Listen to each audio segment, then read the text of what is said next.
to First 4 Days podcast. I'm Heather, and I have a special guest here today. This is Tessly, my daughter, and we just thought that it would be a good opportunity to come on and talk about experiences with people in addiction. And so, I feel like Tessly has a really good story to tell, and if this can help other people that are, in the same situation that she's been in, or if this can get to, a parent, a loved one, something that may have kids or grandkids and kind of see a point of view from a child, that could be super helpful to somebody that, needs to hear that or needs to see that. So you want to tell them a little bit about yourself? Hi, my name's Tessly. I'm big in the arts category. I've done dance and theater and singing lessons, like instrument lessons, all that kind of stuff since I was really young. I'm very big on like music and being on stage and entertaining others. So I think that's kind of what's carried me and what I've really strived in my whole life. I'm 16. I go to Southside High School. I just got my license. I just had my birthday. Yeah, scary. Yeah, I hang out. Scary times. I hang out with a medium amount of people. I surround myself in, I think, good people. I have a lot of close friends. Really, there's not much interesting about myself other than I'm a big stage. I have big stage presence, and I think that's kind of what's helped me and distracted me from stuff I've struggled with, which is why I'm so grateful that I get that opportunity. Shout out to Ben Rupp and Senator Carlton. Yeah, I love them. I love that group of people so much. I think that's where my biggest friend group lies, is in that group, and I'm just very grateful for it. So, yeah. So when you say that's helped kind of distract you from, what you've gone through, what do you mean, distract you? Kind of explain how having a parent in addiction has made you feel or affected your life. Honestly, most of the struggles with my dad having an addiction, I've kind of just all of my memories I've had were mainly when I was younger, because that's when I was around him the most and when all of the trauma kind of built up. I still think about it. I still think about him. I still message him and their side of the family, like my grandparents, from time to time. Sometimes my aunts and uncles. My dad, he's in Texas right now, so I don't see him much. So I think that kind of helps me get away from it as well, because I feel like if he was here, that I would definitely want to be around him more, and I would probably stress about it a lot more because he's way closer, and I don't know. I just think that would bring me more stress overall. But really most of my negative thoughts with that, and my the bad energy and bad vibes I would get from him and that side of the family, or just the arguments and the blaming and pointing fingers at who did what, and the just all of the bad things that I had to think about and talk to him about and just argue with him about, I've kind of just pushed it to the back of my head, because I don't know, I guess ever since I've gotten older and I haven't been around him as much, or his side of the family as much, I feel like that's kind of helped me. Although I do want a relationship with them, and him especially, I know I would have to see progress first before I could even take a step to being closer with him. Do you feel like, though, that you've kind of distanced yourself from those relationships to avoid being hurt? Yes, by far, because I feel like when I did try to see him and see my grandparents, which are his parents, there would always be an excuse. Something would always happen that really didn't matter, that what seemed to me like it didn't matter. I was like, well, there should still be a way to work around these things that are blocking us from each other. But it was just so big to my dad, and it was so big to his mom and his dad, that I was just okay, whatever. So I backed off. also backed off because I knew there was no progress. It was just the same cycle. It was the same repeating life, like every single day, everyday thing. Broken promises. Yeah, basically. I'm not good with wording what I'm saying, so I'm sorry if I'm not making sense, but it's making sense to me. I'm just trying to get it out the best I can. One thing that I've also tried to really explain to her for many years is addiction is a disease. I know that that's like a huge debate with a lot of people, and a lot of people don't see it that way, and they like one thing she has said herself is like that's a choice. And I know that's like one of the biggest things I'm sure with anyone that's dealing with a loved one in addiction, but especially children. If you feel like that's being chosen, like if your addiction is being your choice over your child. And I've always tried to explain to her that a lot of people get started on, you know, opiates prescribed by a doctor, and it was for the right reasons, and, you know, they just became dependent on that medication and they had to continue to take more and more, and then it became a problem. And then in order to stop, you're sick, you're going through withdrawals, and people don't want to go through withdrawals and be suffering and in pain. And then it's full-blown addiction, and it takes, you know, 6 months to a year for your brain to go back to the normal way of thinking and decision making. You have to be opiate free for that amount of time, and so it's not always a choice. And I've always tried to, you know, tell her that. Now, if you've been in recovery and you're doing really well and you've done really well for a very long time, and then you make that conscious decision again, of course I can see how that would be something to her, to any child, that it feels like a betrayal. It feels like, you know, they chose that again. They didn't choose me. But I've always tried to really explain the process of addiction and how it works, to let her know that it has nothing to do with that she's not important, that she's not a choice, that she's not a priority. It's a cycle. But of course, me being her mom, I'm very protective over that situation. So it does upset me. It does make me mad. I hate to see her hurt and upset and having to go through struggles that she didn't ask for. So I really tried to explain it to her in a way that would help her understand the whole process. And I feel like me having this career and doing what I do has been a blessing for that reason as well. I mean, I enjoy getting to help people and be a part of that recovery journey, but I also feel like it has given me the tools to help explain things to her. I know that doesn't take away what she's feeling and the hurt and the pain and, you know, all the things that she deals with, but at least it has given me, you know, a platform to be able to try to make her understand it a little bit better. But we were talking, you know, this morning, and we've talked before about, like, tell them how common it is for, like, people in general, but like a lot of your friends, a lot of people that you know have a parent that's currently in active addiction or has been, and used to, you didn't, I don't know if it was just kind of kept hush hush or if it wasn't as common, but I feel like almost every single friend that you do have has the same story, the same background as you. Yes.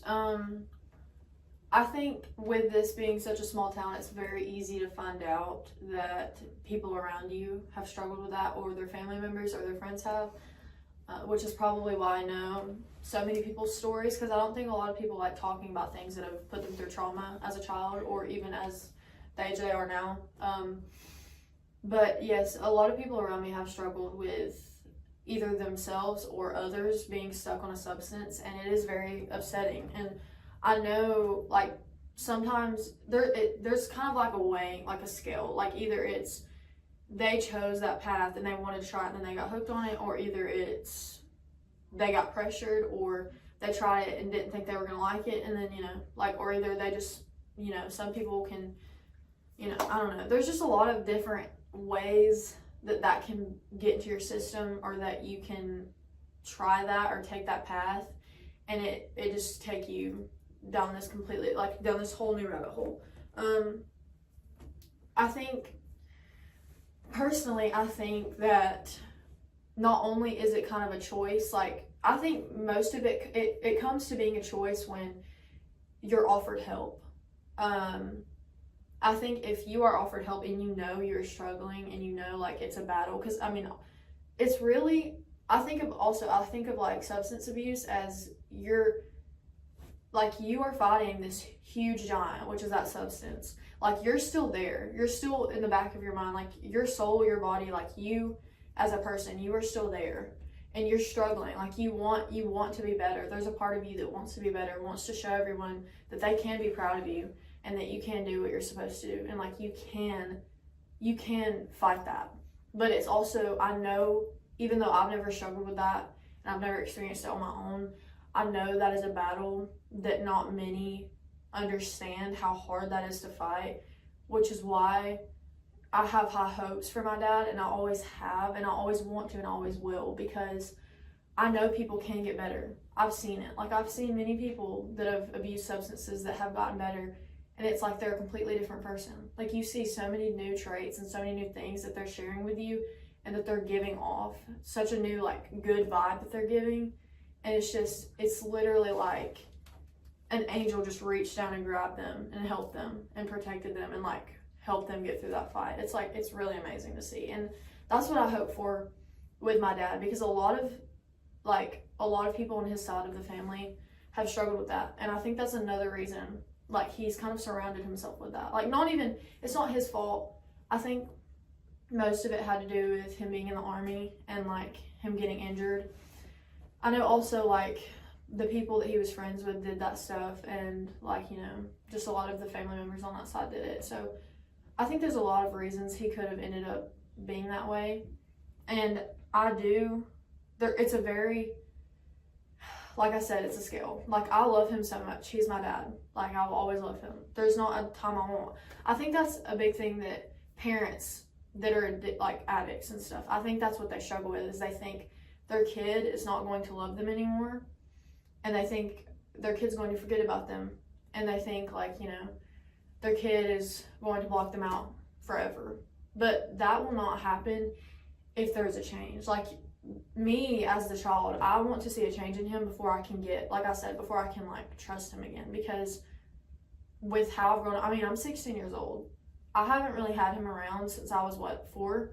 So it's kind of just like, you know, you kind of have to see a little bit of change to be forgiving somewhat. So, and also like going back to her saying that he had, you know, family members that were the same way, that had issues with addiction and stuff like that. That's one of the things that like I've also stressed to her, is because a child of an addict has a 1 in 3 chance of becoming an addict themselves.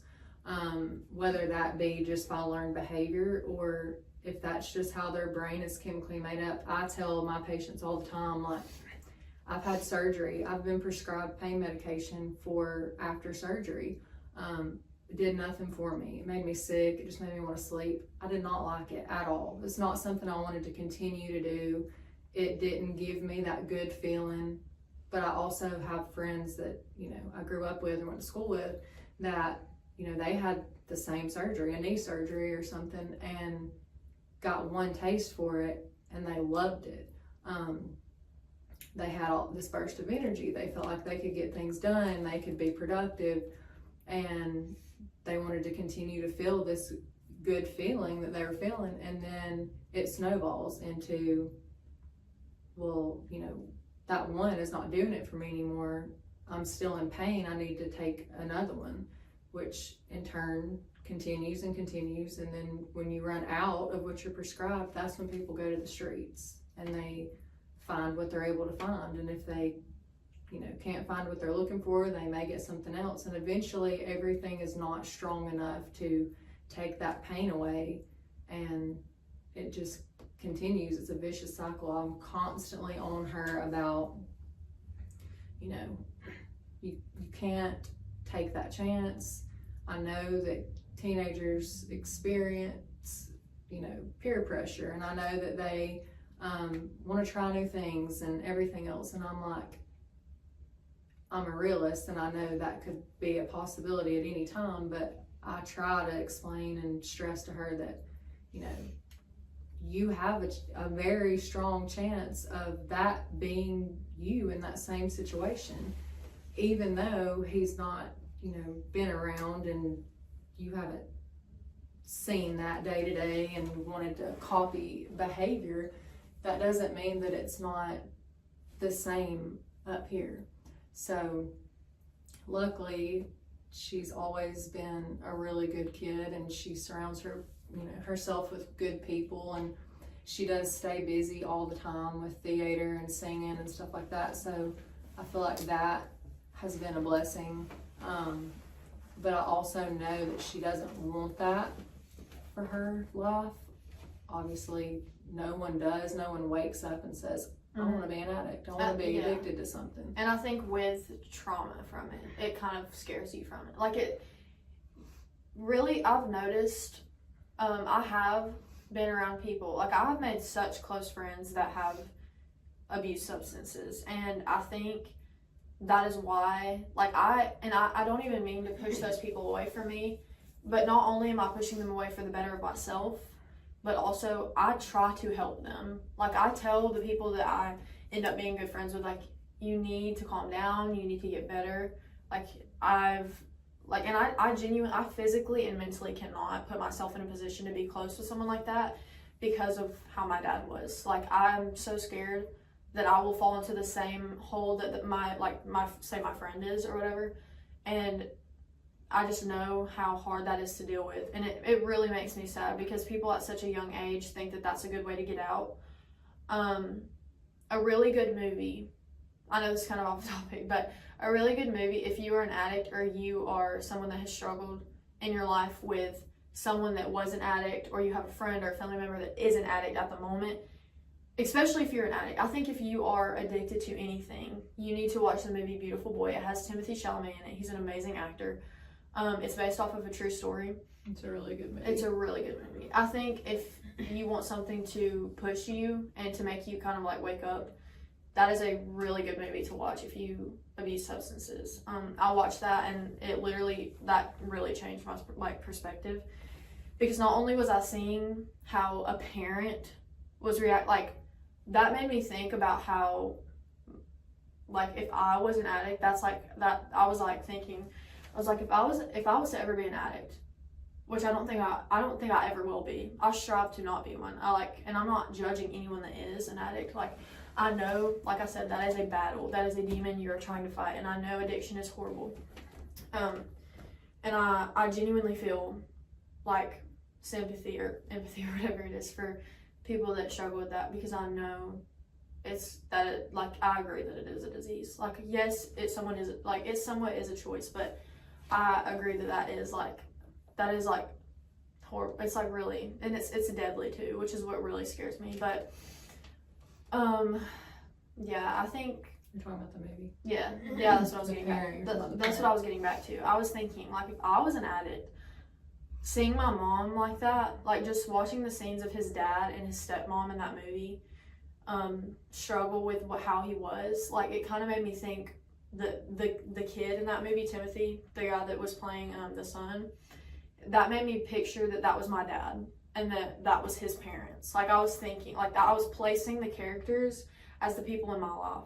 So, like, if you watch that movie, I recommend doing that. Like, literally place the people, even if it's yourself, put yourself or the person that was an addict in your life in the shoes of those characters, and just watch it as that. Like, watch it as the people that you're surrounded with, because it really changes your mindset. That's literally what I did that whole entire movie.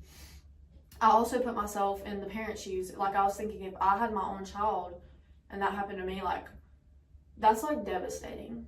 No matter what position you're in, whether you're the child that is an addict, whether you're a parent that's an addict, whether you're the parents of the child, whether it's your friend, whether it's an aunt, an uncle, a grandparent, whether it's anything, like, that's devastating.